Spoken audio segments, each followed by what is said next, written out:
Salam sejahtera untuk kita semua. Sampurasun. Bismillahirrahmanirrahim. Alhamdulillahirabbil alamin. Allahumma shalli ala sayyidina Muhammad wa ala alihi wa ashabihi wa ummatihi ajmain. Amma ba'd. Sebelumnya terima kasih pada panitia yang mengundang saya untuk ikut rembung diskusi sore ini. Terima kasih juga saya bisa ketemu sama Mas Ari, Mas Wendy dan teman-teman sekalian. Sebelumnya saya mau cerita sedikit tentang anak-anak muda yang tidak seberuntung teman-teman. Anak-anak milenial yang notabene kemampuan intelektualnya luar biasa, tapi dia terpapar ex-HTI. Kebetulan saya sudah sedang penelitian dengan beberapa anak milenial yang keren-keren. Ada ITB, ada UI, ada IPB. Kenapa mereka itu sampai jadi HTI? Nah, ketika kita mewawancara mereka secara mendalam, ternyata mereka itu bukan tidak sepakat Pancasila, bukan tidak sepakat demokrasi, tapi mereka jengah dengan realitas yang ada, lalu dipandang bahwa Pancasila itu gagal. Jengah melihat yang kaya makin kaya, melihat pemilu yang amburadul, melihat masyarakat yang sudah sangat pragmatis, melihat korupsi yang makin banyak, akhirnya berpikir simpel. Akhirnya syariah khilafah adalah solusi. Nah, saking tidak warasnya dia berpikir bahwa khilafah adalah solusi. Nah, bersyukurlah teman-teman bisa ikut diskusi sekarang sehingga bisa terjaga kewarasannya gitu. Karena ya kalau khilafah adalah solusi, mau siapa khilafahnya? NU sama Muhammadiyah suruh gabung, daripada gabung kayaknya ribut duluan itu. Betul kan? Itu kan mimpinya terlalu sangat tidak waras. Makanya bersyukurlah teman-teman bisa ikut diskusi. Tadi sudah diceritakan bagaimana demokrasi kita yang kata panitia itu sesak napas. Lalu kata Mas Ari tadi, Mas Wempi bercerita bahwa demokrasi kita secara makro itu emang acak adut lah katakan. Dan ada satu buku karangan Stefan Levetsky. Ini bukti bahwa dia tidak malu saya disebut akademis, jadi saya bisa ngomong buku sebentar gitu. Buku itu How Democracy Die, bagaimana demokrasi itu mati. Dan buku itu bercerita bahwa di Amerika itu sendiri demokrasi itu udah mati sebetulnya. Yang hidup itu hanya demokrasi prosedural. KPU, Panwaslu, Mahkamah Konstitusi itu ada semua.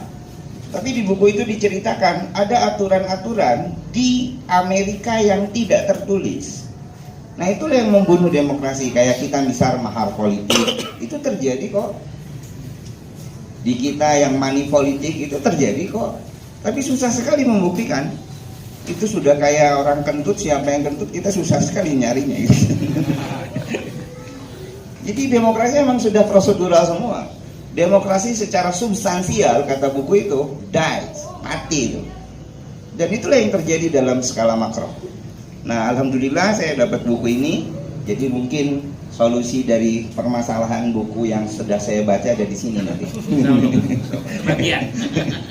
Jazakallah, sanawat jazak. Nah, menurut saya demokrasi tadi sudah dibilang pendidikan itu kunci kesuksesan demokrasi, dan apa yang bisa kita lakukan ya lakukanlah. Nah, terutama maaf saya harus kritik juga, teman-teman milenial, teman-teman aktivis sekarang pun sudah terpapar pragmatisme. Ini yang berbahaya. Saya sering bilang kemana-mana, kalau saya diskusi sama teman HMI, teman PMI, teman GMNI, kalau bedah dadanya itu dibedah, kayaknya itu di sininya itu staf ahli, anggota dewan gitu.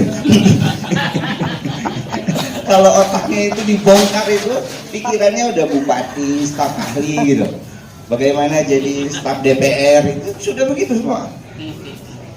Jadi ini juga yang jadi permasalahan kita semua. Dan pragmatisme itu adalah ideologi yang tidak terasa datang ke kita.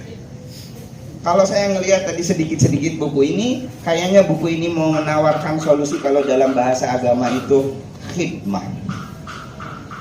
Benar kata Hasan Hanafi bahwa substansi dari demokrasi kalau dalam perspektif Islam adalah Anda berkhidmah. Kalau Anda berkhidmah itu nggak berpikir apapun. Kalau tadi kata Mas Wempi, demokrasi adalah kerja.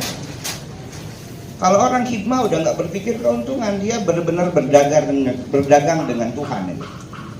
Makanya dalam Al-Quran itu ada dua kategori. Ini bukti saja bahwa saya santri di pesantren itu. Di Quran itu ada solihin sama muhsinin. Kalau orang solih itu adalah orang yang hidupnya itu bersandar pada logik. Kalau saya berbuat baik lalu Anda berbuat baik lagi ke saya, Anda soleh.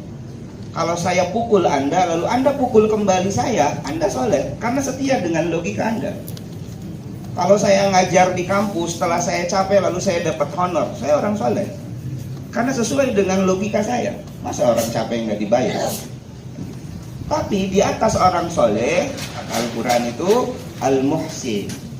Orang muhsin itu sudah nggak berpikir keuntungan. Dia lupa akan dirinya. Yang penting berbuat baik. Kalau saya berbuat buruk ke Anda itu sudah hilang logika Anda, lalu Anda berbuat baik ke saya. Anda orang muhsin. Kalau saya sudah ngajar di kampus, lalu saya dapat honor, honornya buat mahasiswa aja. Saya ada jadi orang muhsin. Dan saya belum seperti itu. Dan saya belum seperti itu.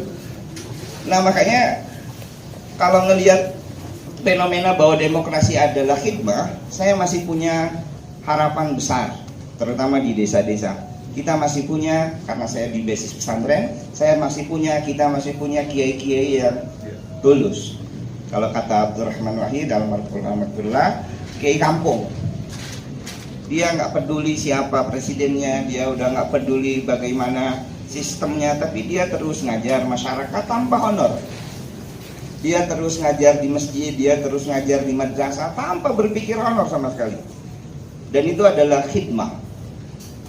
Nah, kalau kita sedikit bergeser bagaimana kebiasaan Eropa, bagaimana kebiasaan tanda kutip misal Jepang, itu pun sudah ditanamkan pendidikan dari sejak kecil itu berkhidmah.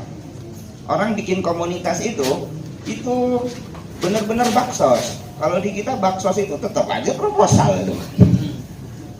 Jadi pragmatisme berpikir kita yang sudah hilang. Tadi sudah dibilang ada dana desa di desa, datang ke desa, orang itu sudah tak berpikir lagi kalau lo mau bikin pos ronda, mau bikin perbaikan got, orang udah nggak mau nyumbang lagi. Bahkan mau bekerja pun akhirnya masyarakat lalu nampan berapa per hari. Karena berpikirnya sudah project. Jadi mentalitas khidmah ini, menurut saya waktu itu ketika dana desa mau digulirkan, saya sempat diskusi sama Pak Budiman Sujatmiko waktu itu sedang menginisiasi itu. Jangan dulu lah, masyarakat desa belum siap, nanti merubah kearifan lokal yang ada di desa itu. Dan itu terbukti sekarang.